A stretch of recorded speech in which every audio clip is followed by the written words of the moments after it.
Thanks. So, let's do this like a concert. And put your hands in the air like you just don't care. Come on, people, do it. That's beautiful. Yeah. So, I wish I could join you guys. But as you can see, my right arm is like, yeah, dude, let's party. But my left is like, maybe Netflix and chill. And I actually mean watching Netflix and chill, you know. So, as you could see in the video, I used to be a professional guitar player. I started playing the instrument when I was 11, and when I was 23, I was proud to be working with several well-known Dutch artists, among which are Postman, Salvation, and Anouk. And I was living the dream, making music, following my passion. And my life couldn't get any better. Sex, drugs, and rock and roll.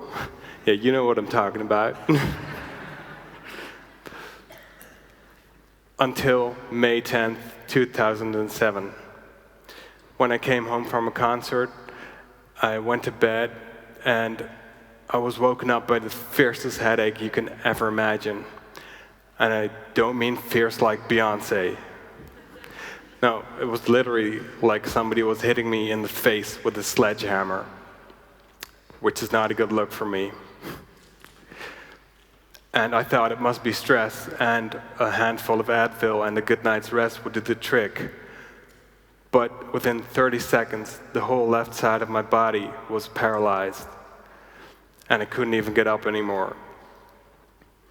So my girlfriend called 911, and I was rushed to the hospital, where it became clear that I had suffered a massive stroke on the right side of my brain. And they had to operate on me to prevent me from dying, which is a thing, not dying. So what they did is they removed a piece of my skull and to alleviate the pressure my brain was under, and later they reattached it to my head, which was formerly perfectly symmetrical, but now I still have a dent, which is not that beautiful, but whatever. I woke up a week later to a broken body and a broken brain. And the doctors told me I would probably have to spend my days in a wheelchair. My life would never be the same again.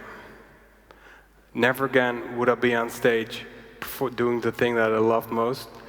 Never again would I experience the joy of performing live.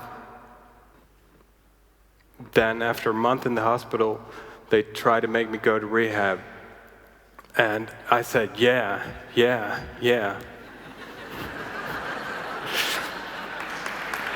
Thank you.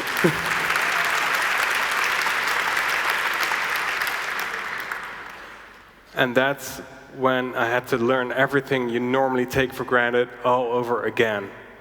Stuff like washing yourself, getting dressed, which today worked out just fine, but you should have seen me then. Horrible. You name it, I had to relearn it. Even speaking was kind of tough. And then after 6 months of working hard on my recovery, they let me go. And that's when you just have to find your way on your own, which is easier said than done. Because when I came home, I felt kind of lost, and I didn't know what to do with myself.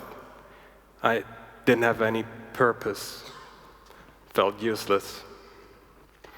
And that's when I realized I wanted to pick up a sport to get my mind off things and mainly, honestly, not become a total fat bastard.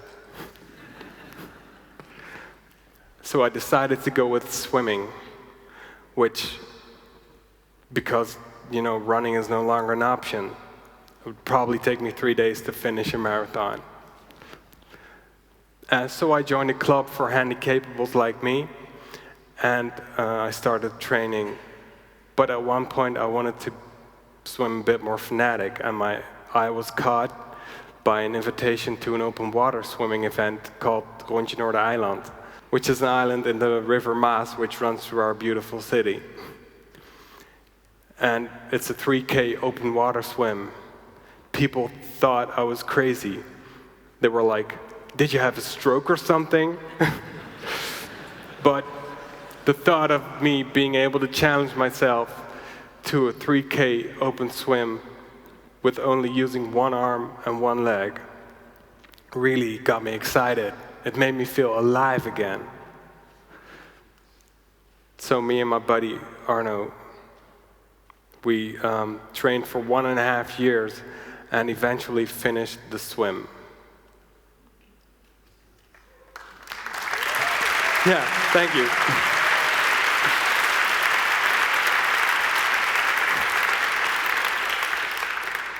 The clock is still ticking, by the way, but thank you. And our participation was greatly appreciated by all the swimmers. You can see they all just dove back right into the water. And this was fulfilling for me. It gave me a sense of purpose again, just getting back into life, actually reinventing myself in sports, and even my function of walking got better by movement and sports, because sports and movement stimulates the making of new connections to the brain. But I also realized that I could make a difference in how people with disabilities are perceived. So by now you must be wondering, what happened to the music? Because I'm a musician first and a swimmer second.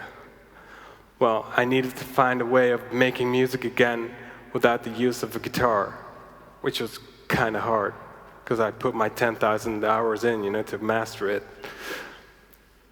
But I turned to composing and producing on the computer, and this took a lot of getting used to.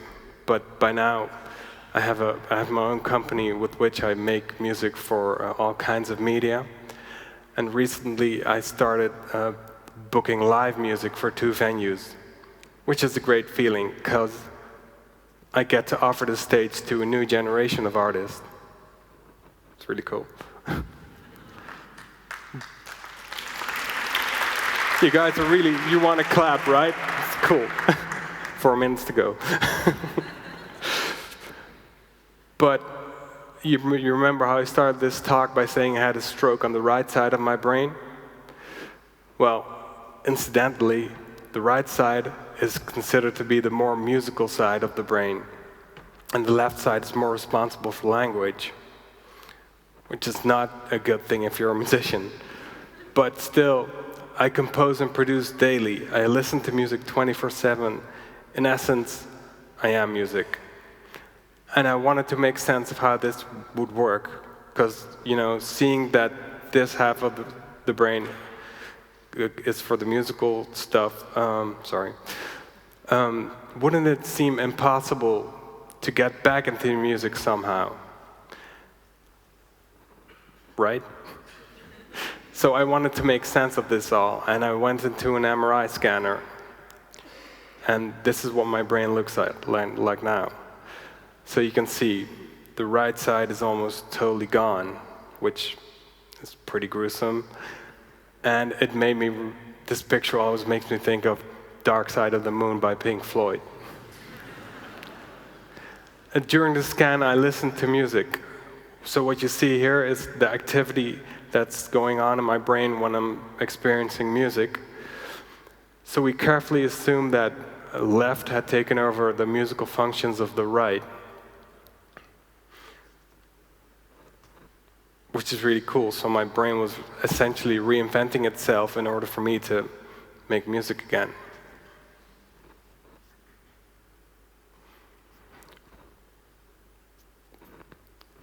But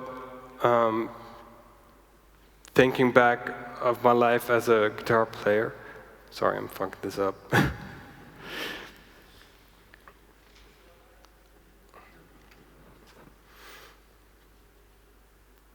So actually, my brain was reinventing itself.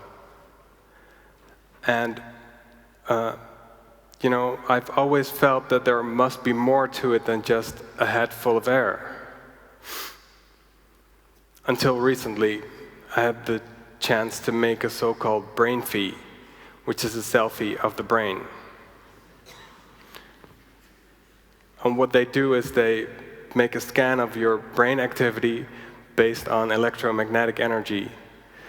So what we found was this. This is like the left side of my brain. As you can see, red is activity, and blue is inactivity.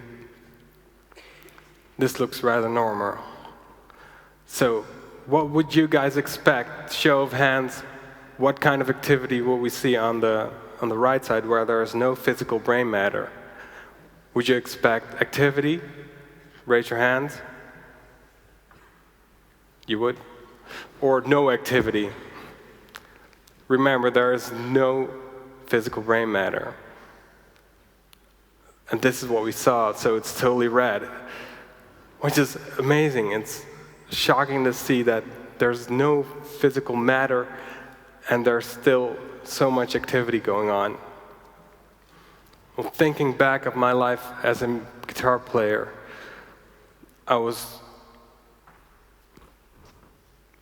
maybe I didn't have the physical impairments as I have now, but maybe, just maybe, the way I was living was kind of superficial, right? You know, when movement isn't that self-evident anymore, and life forces you to something you don't seem to have a choice in, I believe that you always have some sort of choice.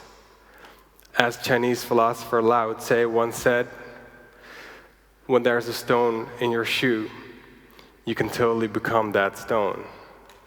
It's all about focus. Do you choose to become the stone, or do you keep your sights on the horizon?